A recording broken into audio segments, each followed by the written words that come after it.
प्रिय दर्शक नमस्कार। Astro web Sahu YouTube channel में आप सबको हार्दिक स्वागत है।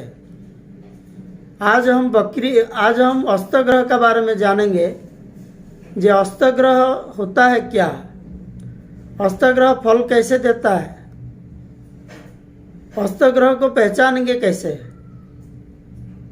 नवग्रह के अंदर कोई ग्रह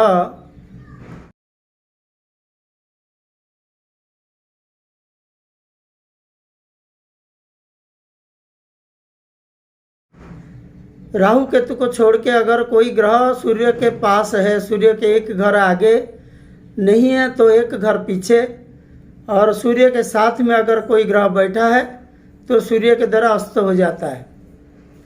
जैसे रवि को छोड़ के चंद्र, मंगल, बृहस्पति, बुध, शुक्र, शनि, ये जो ग्रह है ये सूर्य के एक घर आगे और एक घर पीछे, नहीं तो सूर्य के साथ में अगर बैठेगा तो 60 डिग्री तक उसका सूत्र है कि कितना डिग्री तक ग्रह अस्त हो जाता है। अस्त ग्रह जैसे चंद्र 12 डिग्री तक सूर्य के द्वारा अस्त हो जाता है। चंद्र अगर सूर्य का एक घर आगे और एक घर पीछे बैठा है और 12 डिग्री के नीचे उसका डिग्री है चंद्र का, नहीं, चंद्र का डिग्री नहीं है, सूर्य और चंद्र का डिग्री डिफरेंस अगर 12 के नीचे है तो चंद्र सूर्य के द्वारा अस्त हो जाता है। वैसे ही मंगल 17 डिग्री तक सूर्य के द्वारा अस्त हो जाता है, बुध 13 डिग्री तक सूर्य के द्वारा अस्त हो जाता है, और बृहस्पति 11 डिग्री तक सूर्य के द्वारा अस्त हो जाता है, शुक्र 9 डिग्री तक सूर्य के द्वारा अस्त हो जाता है, शनि 15 डिग्री तक सूर्य के द्वारा अस्त हो जाता है। क्या अगर एक ग्रह अस्त हो गया तो उसका फल बिल्कुल जीरो हो जाएगा? ना, ऐसा नहीं है। अगर कोई ग्रह सूर्य के द्वारा अस्त हो गया तो उसका जो रिजल्ट में कमी आ जाएगा, उसका फलाफल में कमी आ जाएगा। मान लो किसी का नवम स्थान में बृहस्पति बैठा है और सूर्य एक घर आगे नहीं तो एक घर पीछे बैठा है, नहीं तो साथ में बैठा है, और बृहस्पति को सूर्य अस्त कर दिया। तो मान लो बृहस्पति 11 डिग्री के नीचे है, सूर्य के द्वारा बृहस्पति अस्त हो गया। इसका मतलब क्या बृहस्पति का फलाफल बिल्कुल जीरो हो गया?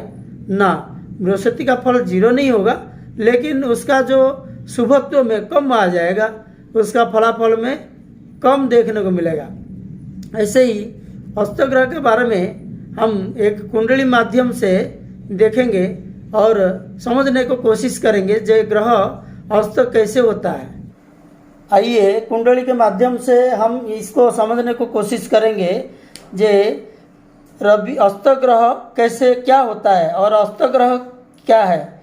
अस्तग्रह हमने जैसे अभी डिस्कशन किया जे रवि का सूर्य का एक घर आगे और एक घर पीछे अगर कोई ग्रह बैठता है, नहीं तो सूर्य के साथ अगर कोई ग्रह बैठता है तो सूर्य के द्वारा वो अस्त हो जाता है। वो अस्त होने का कुछ सूत्र है, जो ग्रह कितना डिग्री तक सूर्य के पास रहेगा तो अस्त हो जाता है। जैसे राहु और केतु सूर्य के द्वारा अस्त तो होते नहीं। चंद्र 12 डिग्री तक सूर्य के द्वारा अस्त हो जाता है। अगर 12 डिग्री से नीचे है तो चंद्र सूर्य के द्वारा अस्त हो जाता है। अगर 12 डिग्री से ज़्यादा है तो सूर्य के द्वारा अस्त नहीं होता है।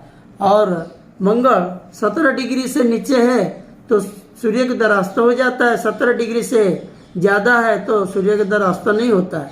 बुध 13 डिग्री से नीचे है तो सूर्य के द्वारा अस्त हो जाता है। 13 डिग्री से ज़्यादा है तो सूर्य के द्वारा अस्त नहीं होता है।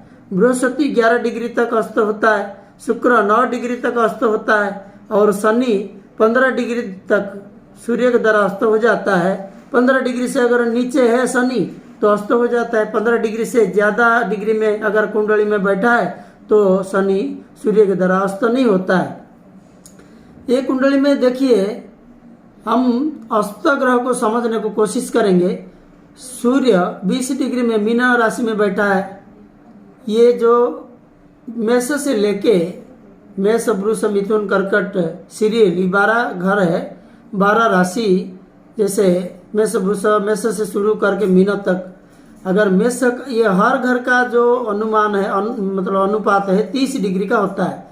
हर घर 30 डिग्री का है और एक घर का 30 डिग्री कंप्लीट होने के बाद दूसरा घर का 30 डिग्री चालू होता है। जैसे अभी मेष में कोई ग्रह 10 डिग्री में बैठा है, मेष का 30 डिग्री के अंदर ही है वो। अगर इसका डिग्री बढ़ते बढ़ते 30 डिग्री के बाहर गया तो दूसरा घर में चला जाता है, तो दूसरा घर का डिग्री शुरू होता है। इसे एंटी क्लॉकवाइज हम डिग्री गिनते गिनते जाते हैं।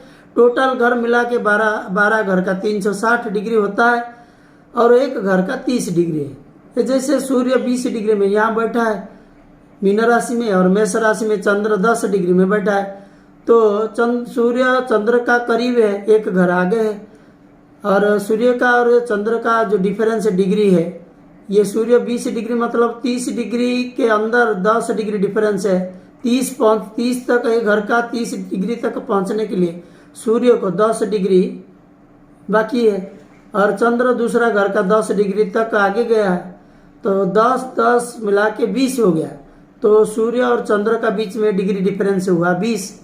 तो सूत्र क्या बता रहे, चंद्र अगर 12 डिग्री से नीचे है तो सूर्य के द्वारा अस्त हो जाता है, लेकिन ये डिफरेंस है 20 डिग्री, इसीलिए 12 डिग्री से ज़्यादा है, तो इसीलिए चंद्र सूर्य के द्वारा अस्त नहीं हुआ है। ऐसा ही मंगल 17 डिग्री तक अस्त होता है। यहाँ सूर्य 23 डिग्री में कन्या राशि में बैठा है और मंगल 8 डिग्री में तुला राशि में बैठा है। 23 ये 30 पहुंचने के लिए 7 डिग्री बाकी है, ये 8 डिग्री आगे गया है। ये दोनों का डिफरेंस हुआ 8 15 डिग्री। तो ये 15 डिग्री डिफरेंस में ये जो मंगल बैठा है सूर्य के पास में, तो 17 डिग्री के, ये 15 डिग्री 17 डिग्री के अंदर ही है, नीचे है, इसीलिए मंगल सूर्य के द्वारा अस्त हो गया है। ये जैसे रवि मतलब 22 डिग्री में बैठा है, बुध 11 डिग्री में बैठा है, 22 - 11 डिफरेंस 11 हुआ। सूर्य और बुध के डिफरेंस कितना 11 डिग्री है, तो सूर्य और बुध के डिफरेंस 11 डिग्री हुआ, इसीलिए बुध सूर्य के द्वारा अस्त हो गया है। ऐसा ही सूर्य यहाँ मकर राशि में 6 डिग्री में बैठा है, शनि 26 डिग्री में बैठा है, तो 30 तक पहुंचने के लिए शनि को 4 डिग्री बाकी है, ये 6 डिग्री आगे गया है, तो शनि से सूर्य डिग्री डिफरेंस 10 हुआ है। सूत्र बता रहे शनि सूर्य से अगर 15 डिग्री के अंदर डिफरेंस में बैठा है तो अस्त हो जाता है, इसीलिए यहाँ शनि सूर्य के द्वारा अस्त हो गया है।